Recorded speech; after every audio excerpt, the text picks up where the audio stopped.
Le président de la République Alassane Ouattara a quitté Abidjan ce samedi à 11h pour New York aux États-Unis d'Amérique. Le chef de l'État va participer à la 69e session de l'Assemblée générale des Nations unies qui va se tenir du 23 au 26 septembre prochain. Henri Lopez est un nouveau candidat au secrétariat général de l'Organisation internationale de la francophonie. Les raisons de sa candidature dans cette édition.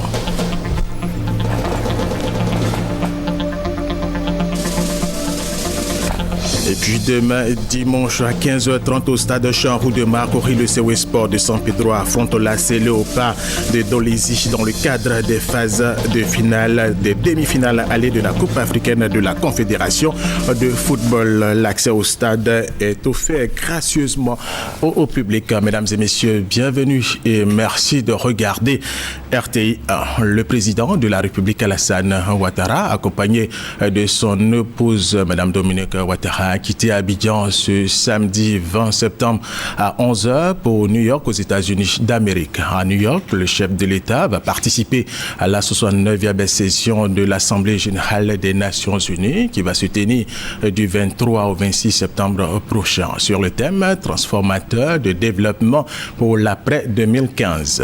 Le président de la République Alassane Ouattara prendra la parole à la tribune des Nations unies le 26 septembre. Sa communication sera certainement axée sur les sujets d'actualité en Afrique, la sécurité, la politique, l'économie et l'épidémie à fièvre Ebola. Le siège de la CGCI, la Confédération générale des entreprises de Côte d'Ivoire, située au plateau, a été inauguré hier. La cérémonie s'est déroulée en présence du chef de l'État, le président Alassane Ouattara. Viviane Aïmer. Le patronat ivoirien a désormais son siège, un bâtiment tout neuf de 4 étages avec mezzanine, planté fièrement en plein cœur du plateau. Baptisée la maison de l'entreprise, l'acquisition du terrain et sa construction ont été entièrement financées par la CGCI, la Confédération générale des entreprises de Côte d'Ivoire. C'est avec une légitime fierté que le président Jean Kakou Diagou, à la tête de la CGCI depuis 9 ans, a présenté au président de la République cette belle réalisation en ces termes. C'est un bâtiment dur comme du roc, inusable comme du diamant. Tout un symbole pour traduire l'ambition de la CGCI et de son président de faire du secteur privé ivoirien un instrument véritable pour l'émergence de la Côte d'Ivoire. Cette maison est l'affirmation d'un engagement dur comme du béton et inusable comme le diamant. Cet engagement, Excellence, est celui d'être l'incontournable acteur de l'émergence de notre pays. Sûr que d'ici, Monsieur le Président de la République, de la dalle de cette maison que nous avons construite à quelques mètres de la présidence de la République, nous voyons avec vous notre pays emprunter le chemin de la croissance et du développement. Avec vous, d'ici, nous voyons cette Côte d'Ivoire dans laquelle le nombre de chômeurs est réduit parce que les Ivoiriens capables de produire de la richesse sont au travail. Avec vous et d'ici, nous voyons cette Côte d'Ivoire dans laquelle le niveau de chaque citoyen lui permet de vivre convenablement. Excellence, Monsieur le Président de la République, cette Côte d'Ivoire que vous rêvez, nous la bâtirons avec vous. Ce siège que le président de la République a été invité à inaugurer ce vendredi 19 septembre par la coupure du ruban symbolique et la découverte de la plaque inaugurale abrite les bureaux de la CGCI et comporte aussi un centre de formation et de renforcement de capacités où seront dispensées des formations qualifiantes destinées aux entreprises de Côte d'Ivoire. Le président de la République a félicité le président Diagou et le secteur privé ivoirien pour son implication constante dans la bonne marche de l'économie nationale. L'émergence à l'horizon 2020 repose en grande partie sur un secteur privé fort, Or, a déploré le président de la République, face aux défis de l'émergence, le secteur financier en Côte d'Ivoire reste encore en déphasage. Les banques ne contribuent pas encore au financement de l'économie. Les PME sont au cœur de la croissance économique, comme l'ont pleinement démontré les pays émergents dans le monde. Mais sans financement adéquat, la croissance des PME est ralentie. Tout comme le sang qui irrigue le cœur, le crédit bancaire doit irriguer notre économie. La grande majorité des entreprises en Côte d'Ivoire sont des PME, pratiquement 90%. Cependant, lorsqu'on se réfère aux différentes études sur les PME, il ressort que plus de 70% de celles-ci accèdent difficilement au financement, notamment au crédit à moyen et long terme. En Côte d'Ivoire, le constat est clair. Le secteur financier ivoirien ne contribue pas encore suffisamment au financement de l'économie nationale. L'activité économique ivoirienne peine à trouver des financements à long terme et à des coûts raisonnables, ce qui représente un frein à l'activité économique. J'appelle donc le secteur bancaire à redoubler d'efforts et d'ingéniosité pour préserver l'image de la Côte d'Ivoire, qui est devenue aujourd'hui un pays frontière et candidat à l'émergence selon le Fonds monétaire international. Je voudrais souligner que le crédit bancaire est essentiel à une activité florissante des PME. Profonde estime entre deux hommes mus par un même esprit de bâtisseur, le président de la République a demandé au président Jean Kakou Diagou en fin de mandat de demeurer encore une année à la tête de la Confédération. Autre activité du président de la République Alassane Ouattara. Hier vendredi, le chef de l'État a reçu l'ambassadeur de l'État de la Palestine. Il est allé faire ses adieux au président de la République. Le diplomate palestinien est en fin de mission. Il a passé 8 ans en Côte d'Ivoire. Viviane Aimer. L'État de la Palestine a un ambassadeur en Côte d'Ivoire depuis 8 années et demie. Arrivé en fin de mission, son Excellence Awad Yaklef est venu faire ses adieux au président de la République. Ce n'est qu'un au revoir, a signifié l'ambassadeur palestinien. J'ai tenu à exprimer toute ma gratitude à son Excellence, Monsieur le Président de la République, pour les 8 ans et demi que j'ai passé dans son beau pays, qui est la Côte d'Ivoire, et être adopté par mes frères ivoiriens pendant 8 ans et demi. Et avec tout le soutien que j'ai reçu de Monsieur le Président, de son gouvernement et de peuple ivoirien pour la cause palestinienne. Et je tenais à le remercier 1000 fois pour ça. Aussi, je lui ai transmis l'amitié et les salutations fraternelles de président Mahmoud Abbas et de gouvernement palestinien et de peuple palestinien. Ce n'est pas sans pincement au cœur que je quitte votre beau pays, mais je crois que celui qui boit de l'eau de la Côte d'Ivoire revient toujours. Le Rassemblement des Républicains RDA se prononce sur l'appel du président du PDCI RDA à soutenir la candidature unique du président de la République en 2015. Appel lancé, je vous le rappelle, à Daoukro. Nous écoutons le secrétaire général par intérim du RDA, Amadou Soumaoro. Le combat de la candidature unique, je pense que la déclaration du président Bédi a abouti. Maintenant, le nouveau combat que nous engageons, c'est celui de la réélection. Mais la réélection, nous en sommes presque sûrs. Mais c'est mobiliser les Ivoiriens, leur demander de sortir massivement pour aller élire le président Alassane Ouattara, qui a besoin de cela et qui mérite aussi cela, au vu de grands chantiers, au vu de l'ampleur de la modernisation qu'il est en train d'introduire dans notre pays. Il a besoin, il mérite d'être élu massivement, mais alors massivement avec une majorité écrasante des Ivoiriens l'année prochaine, et faites-nous confiance en relation avec nos amis du RHDP, c'est cet objectif-là qui sera atteint. Hier, au siège du RDA à la rue Lépic, où ont été recueillis ses propos, le secrétaire général par intérim a eu une rencontre d'échange avec les secrétaires nationaux du Rassemblement des Républicains. Il est revenu sur la mission qui lui a été assignée. Maïsakou. Échange ce jeudi entre le secrétaire général adjoint du RDR, le Rassemblement des Républicains, et les secrétaires nationaux thématiques du parti. Une séance de travail pour donner les grandes orientations de leur mission. Nos secrétaires nationaux, à la faveur de cette restructuration, sont issus de milieux divers, de milieux professionnels divers et de compétences diverses.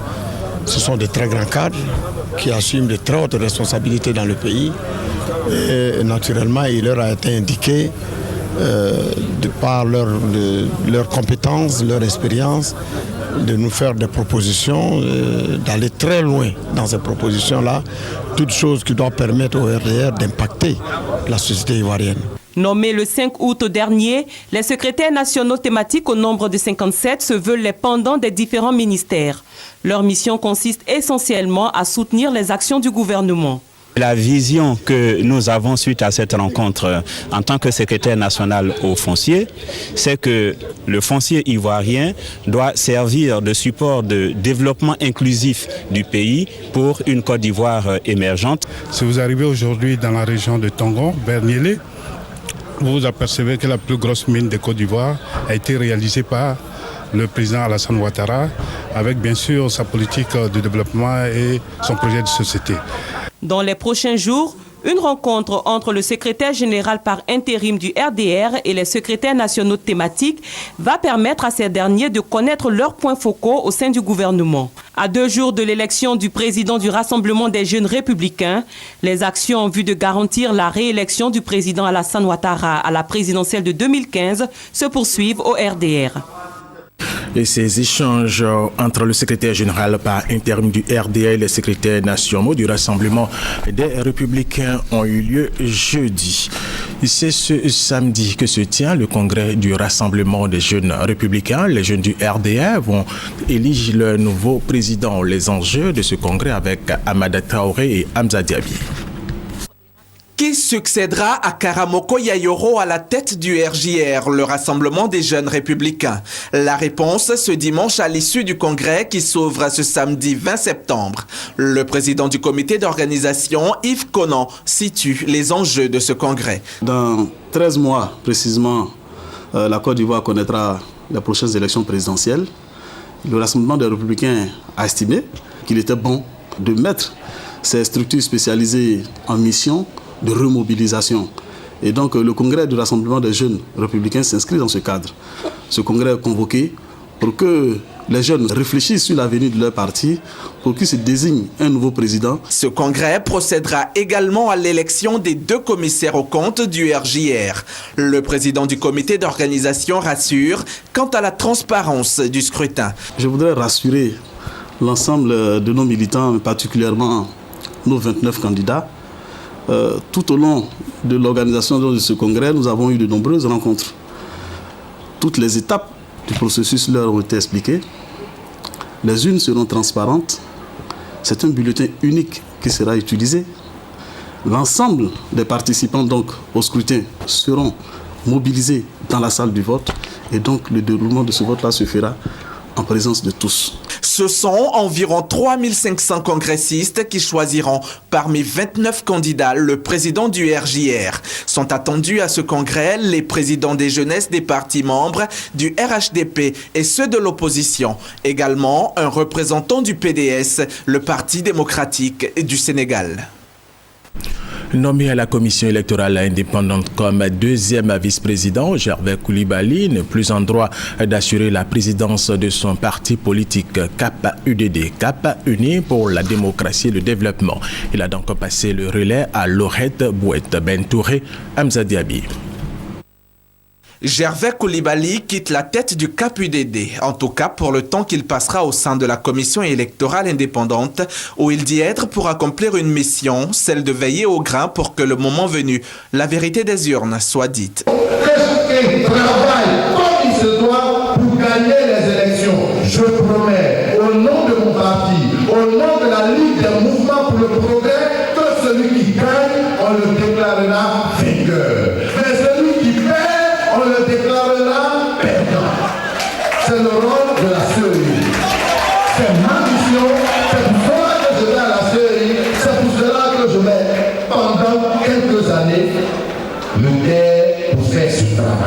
Gervais Koulibaly part momentanément du CAP-UDD. L'intérim assuré par Laurette Boété se fera dans la continuité de l'action. Avec tous, Monsieur le Président, nous continuerons plutôt l'implantation du parti tant sur le plan national que sur le plan international. Et ensemble, nous réussirons, car rappelez-vous que nous sommes une bouse, mais pas n'importe laquelle.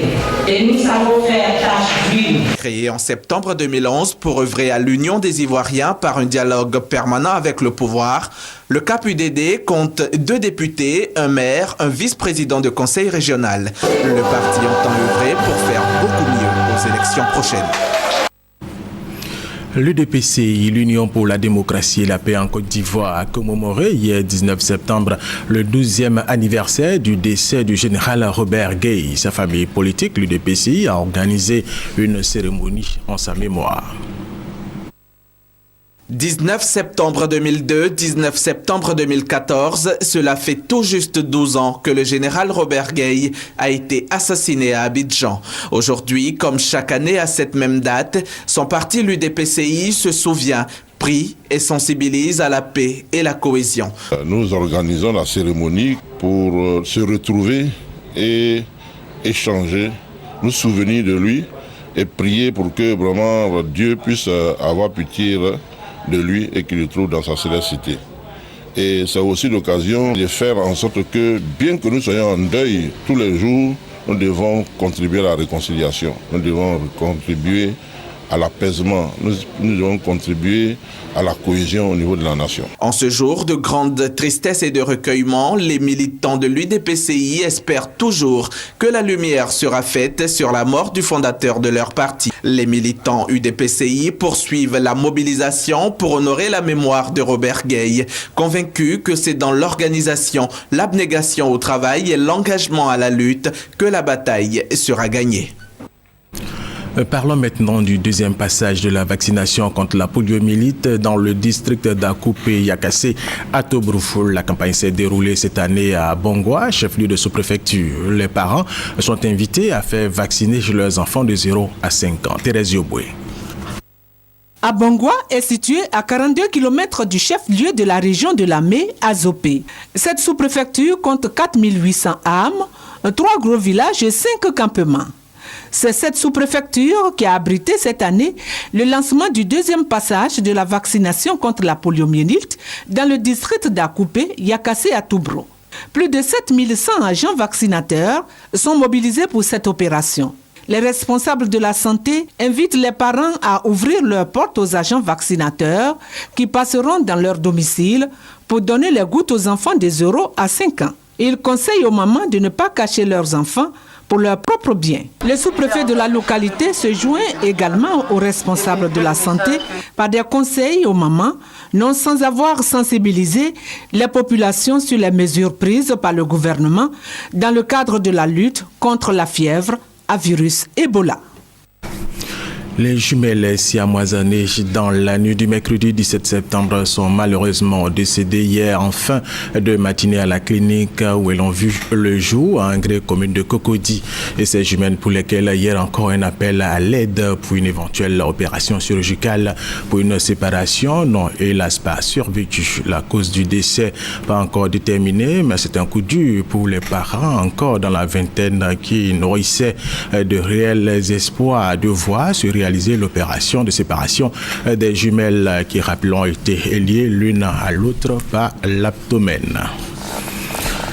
Tout à fait autre chose en vue d'outiller les administrateurs et acteurs des mines sur le processus de commercialisation du diamant. Les États-Unis d'Amérique et l'Union européenne ont initié une formation en leur faveur. Mohamedou Traoré, Francis Boifo. Test réussi pour cet expert des pierres et métaux après une semaine de formation assurée par l'Institut de gymnologie américain sur l'évaluation du diamant brut.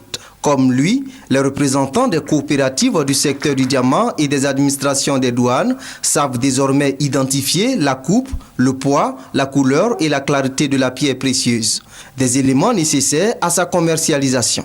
Avec toutes ces techniques acquises aujourd'hui, nous pouvons mieux appréhender et mieux sécuriser les recettes de l'État lorsque les diamants bruts seront exportés. En fait, il y a une taxe à l'exportation qu'il faut payer lorsque vous faites une exportation de diamants bruts qui s'élève à 3%. Donc aussi longtemps que vous n'aurez pas la valeur exacte des diamants exportés, vous ne pourrez jamais calculer la taxe. Pour les représentants de l'Union européenne et des États-Unis d'Amérique, cette formation sur l'évaluation du diamant brut vise à consolider la mise en œuvre du processus de Kimberley en Côte d'Ivoire. À Niagoneka, village de la sous-préfecture d'Arikoka, département de Niakarama-Dougou, le bureau de la mutuelle de développement de ce village a été investi. On en parle avec Kwadjo Kwame de RTI Boaké. Regardez. Érigé en sous-préfecture le 6 octobre 2005, Niedieka, situé dans le département de Niakarama-Dougou, se veut une cité moderne et prospère. Peuplée d'environ 3000 âmes, la localité dispose de plusieurs infrastructures sociales. Dispensaires et maternités, écoles et logements d'enseignants, adduction d'eau potable et électrification. Même s'il reste beaucoup à faire, il faut relever l'implication des cadres qui ont mis sur pied une puissante association qui est au travail pour le développement de la localité. Cette association travaille dans tous les domaines du développement de la sous-préfecture et particulièrement pour le village de Niedieka. Nous avons en projet des logements sociaux et également actuellement notre challenge c'est de promouvoir la culture parce que vous savez de plus en plus la population est enclin à se porter vers le développement de nouvelles valeurs. Or, nous savons que notre culture regorge de beaucoup de valeurs. Le mois d'août de chaque année, les cadres se réunissent pour définir les orientations. Et cette année, c'est un programme immobilier de plus de 50 logements qui retient l'attention des populations. On peut le dire, les cadres de Niedieka ont compris que le développement... Un reportage plutôt de Kader Sogodogo. 15 tonnes de bois issus du sillage à façon viennent d'être saisis sur la police forestière. En application des infractions contenues dans le nouveau code forestier, les fraudeurs ont été mis aux arrêts et déférés devant les juridictions compétentes. Thérèse Tapeyoboué. C'est une information anonyme qui a permis aux agents de la police forestière de mettre la main sur le camion de 15 tonnes. Il avait à son bord du bois scié illégalement. Les bois saisis sont constitués d'essences nobles telles l'iroko, le badi, pratiquement en voie de disparition en Côte d'Ivoire. C'est donc une marchandise de grande valeur qui s'apprêtait à être déversée sur les marchés. Selon les explications du capitaine Koulibaly Kader, sous-directeur de la police forestière, cette arrestation s'inscrit dans une vaste opération que vient de lancer l'administration forestière sur instruction du ministre Mathieu Daré Babo pour traquer tous les indélicats qui continuent de piller la forêt ivoirienne. C'est aujourd'hui une occasion pour lancer un signal fort pour dire à tous ces fraudeurs, à tous ces fossoyeurs de la forêt ivoirienne que Monsieur le ministre des Eaux et Forêts a donné des instructions fermes afin que tous ces cas de fraude soient réprimés et les auteurs des délits mis à la disposition des juridictions compétentes. Nous avons déjà signifié une fois que la récréation était terminée. Ceux qui ne l'ont pas compris, nous trouverons chaque jour et nuit sur leur chemin. Le sillage à façon, qui fait perdre à l'État de Côte d'Ivoire plus de 21 milliards de francs CFA par an, est interdit depuis le 26 novembre 2013 par un décret présidentiel. Demain, dimanche 21 septembre à 15h30 au stade Champ-Roux de Marcory, le Sewe Sport de San Pedro affronte l'AS Léopard de Dolisie dans le cadre des phases allées des demi-finales de la Coupe africaine de la Confédération de football. L'accès au stade est offert gracieusement au public. Chris Parten. Terminé. Après les épopées glorieuses de la SEC de l'Africa Sport sur la scène nationale et continentale, le football ivoirien est en train d'écrire de nouvelles pages avec les succès du Sewe Sport de San Pedro. 3 fois championne des Côte d'Ivoire, l'équipe de Jeanne-Marie Demondé est une habituée des Coupes africaines. Rétrogradée cette saison en C2, Coupe de la Confédération, après son échec en Ligue africaine des champions, le Sewe Sport est sorti 2e de la poule B. Une place qui lui vaut de disputer pour la première fois de son histoire les demi-finales d'une Coupe africaine. Aujourd'hui, l'équipe semble avoir atteint la maturité, ce qui motive ses ambitions. Ces garçons-là, depuis 2 à 3 ans, ils sont sur la scène africaine, en train de se forger un mental, de connaître toutes les meilleures équipes africaines. On a fait venir le TP Mazembe ici, on a fait venir l'Étoile du Sahel, on a fait venir les Soleil Tunis, on a fait venir Al-Ali ici. Je pense que ces garçons ont eu, pendant toutes ces rencontres-là, vraiment ce gain mental-là pour pouvoir faire face à n'importe quel adversaire sur le plan africain. Devant le public ivoirien, le COE battait le 23 août dernier au 7 Champrou de Marcory le Nkana Red Devils de la Zambie sur le score de 3-0. Les joueurs de Rigo Gervais veulent rééditer l'exploit ce dimanche. Quelque chose qui va se passer, c'est de tout faire pour sortir au moins avec 2 buts d'écart. On a fait qu'on a notre ticket en poche et puis aller se qualifier chez nous là-bas. Quelles que soient les circonstances, tout ce qui va se passer, c'est qu'on va remporter ce match et arriver en finale. Mettre pas, c'est l'OPA de Dolizy, c'est la mission des Portuaires qui ne se sont jamais inclinés en Coupe africaine sur la pelouse du stade Champrou. Le COE tient à préserver cette réputation, mieux obtenir une place en finale. Nous vous proposons ce communiqué de la présidence de la République pour terminer cette édition. Le président de la République, son Excellence M. Alassane Ouattara, a quitté Abidjan ce samedi 20 septembre pour New York, aux États-Unis d'Amérique, où il prendra part à la 69e session de l'Assemblée générale des Nations unies. Au cours de cette session, qui a pour thème un programme transformateur de développement pour l'après 2015, le chef de l'État prononcera une allocution à la tribune des Nations Unies le vendredi 26 septembre 2014. À marge de cette Assemblée générale, le président de la République aura également des entretiens avec M. Ban Ki-moon, secrétaire général des Nations Unies, son Excellence Mme Linda Thomas-Greenfield, sous-secrétaire d'État américaine aux affaires africaines, M. Jin Yong-king, président de la Banque mondiale, et prendra part à une réception offerte par le président américain Barack Obama en l'honneur des chefs d'État et de gouvernement. Le chef de l'État assistera également au 30e gala de la Fondation Africa America Institute, au cours duquel il recevra une distinction. Enfin, le président de la République, Alassane Ouattara, prendra part à la réunion annuelle de la Fondation Clinton Global Initiative contre le braconnage des éléphants et le trafic d'ivoire, et un dîner d'affaires offert en son honneur par le Corporate Council on Africa sur les opportunités d'affaires en Côte d'Ivoire. Le président de la République regagnera Abidjan le samedi 27 septembre 2014. Et c'est la fin de cette édition. Merci de nous avoir suivis. Restez avec nous sur RTI 1.